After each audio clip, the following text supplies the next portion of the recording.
कल ये तेरी बीवी फोन सब्जी की दुकान में भुलाई। वो तो भला है कि पहले भी 5 बार भूल चुकी है, तो लोगों को पता है कि ये मोबाइल तेरी बीवी का ही है। अरे तो कौन सा आईफोन है जो लोग दबा लेंगे? 2 कौड़ी का फोन है, न लाइट चलती है, न आवाज आती है। बस नाम का फोन है, ये नाम का। अरे नाम के फोन पर तो घंटों पंचायत करती है, न जाने क्या काम होता है। अरे कौन से शहर बाजार में तू काम करती है? बहू सास से जीत तो सकती नहीं थी, वहीं से चली जाती है।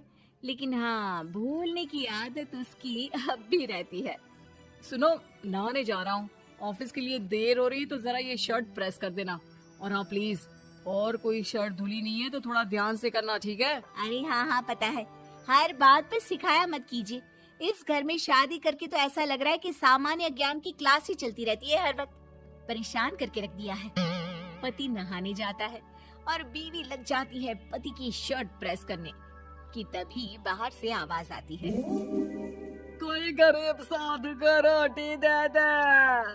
अरे बाबा भूखा खड़ा है तेरा द्वार देवी, बाबा को भिक्षा देकर पुण्य कमा ले देवी। ओहो, ये तो पुण्य की बात है कि बाबा दरवाजे खड़ा है।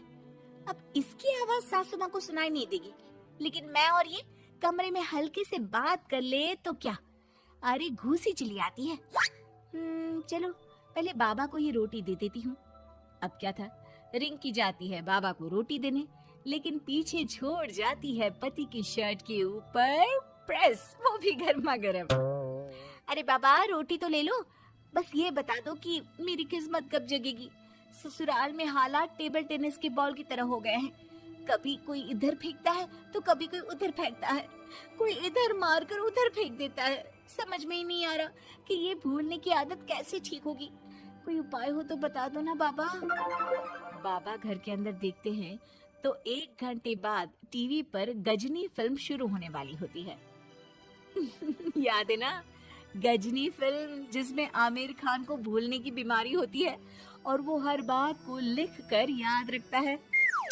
अरे बेटे, हम बाबा हैं, हर किसी सवाल और जीवन में दुख परेशानी का निजात है हमारे पास। तुम एक काम करो, 1 घंटे बाद टेलीविजन के सामने बैठ जाना और जो फिल्म देख रही हो ना देख लेना, तुम्हें तुम्हारे सारे सवालों के जवाब मिल जाएंगे। अलग निरंजन, निकालो खाना, सलाह देने की दक्षिणा भी। अरे बाबा, जीवन से ये वाली समस्या खत्म हो जाए तो समझिए मेरे घर से आपका लंच पैक शुरू, वो भी बिल्कुल फ्री में। तभी अंदर से पति के जोर जोर से चीखने की आवाज आती है। अरे क्या मजाक बना रखा है तुमने? ये क्या है, पूरी शर्ट जला दी।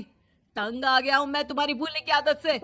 हे भगवान, ये मेरा गधा जैसा बेटा सारा दिन जितनी कमाई नहीं करता उतना तो ये लड़की नुकसान करवा देती है। बाबा, लग रहा है कि कोई कांड हो गया है अंदर मुझसे। अच्छा मैं ना 1 घंटे बाद बैठ जाऊंगी फिल्म देखने, विदा लीजिए अब तो आप। जैसे ही वो घर के अंदर जाती है, सामने पति खड़ा होता है फटी शर्ट पहनकर। ओह, माफ करिए, वो पापा आ गए थे दक्षिणा के लिए। अब कर्म और धर्म का लेखा जोखा भी तो संभालना है ना जीवन में, तभी तो चली गई थी उन्हें रोटी देने। वैसे खुशी की बात है, बाबा ने कहा है कि 1 घंटे बाद टीवी देखना, और टीवी देखते ही मेरी ये बीमारी का निजात निकल जाएगा। हाँ, और जो नुकसान हो गया है यहाँ, वो क्या तेरा जोगी बाबा भरेंगे? देखिए प्लीज, शर्ट बदल लीजिए ना। नहीं, आज तो मैं ऐसे ही जाऊंगा ताकि लोगों को भी पता चले कि कैसी भुलक्कड़ बीवी के साथ निभा रहा हूँ मैं। शुक्र मानो कि छोड़ा नहीं है तुमको। पति की ये बात तो अब रिंकी के तन बदन में लग जाती है। वो सोच लेती है कि अब किसी भी हालत में वो अपनी ये भुलक्कड़पन की बीमारी को खत्म करेगी। फिर क्या था, पति तो फटी शर्ट पहनकर चला जाता है और 1 घंटे बाद बहू कमरे में सो रही होती है कि सास आ जाती है। अरे भुलक्कड़, तुझे तो फर्क नहीं पड़ता, लेकिन हम लोग परेशान हो चुके हैं। जा, तेरा बाबा बोल रहा था ना 1 घंटे बाद टीवी देखना, तो जा देख, क्या पता कुछ सुधार हो जाए। बहू टीवी खोलती है तो सामने चल रही होती है गजनी फिल्म, जिसमें आमिर खान शरीर में या दीवार में लिखकर अपनी चीजों को याद रखता था। उत्तरी, वाह, ये तो सच में बड़ा सही आइडिया है। इससे मुझे याद रहेगा कि क्या करना है और क्या नहीं। अब तो मैं भी सब सीख लिया करूंगी। वो टीवी बंद करके किचन में जाती है कि सास की आवाज आती है। अरे तेरी बुआ सास आ रही है, खाना बना लेना उसके लिए भी। जी माँ जी, बिल्कुल बना लूंगी। और सुन, वो कल वाला जो आटा बचा था ना, उसकी 2 रोटी बुआ सास के लिए बना देना। आटा पड़ा पड़ा खराब ही हो रहा है। बहू फटाफट रोटी बनाती है, लेकिन तभी उसे ध्यान आता है कि बुआ सास की रोटी तो पुराने आटे से बनानी थी।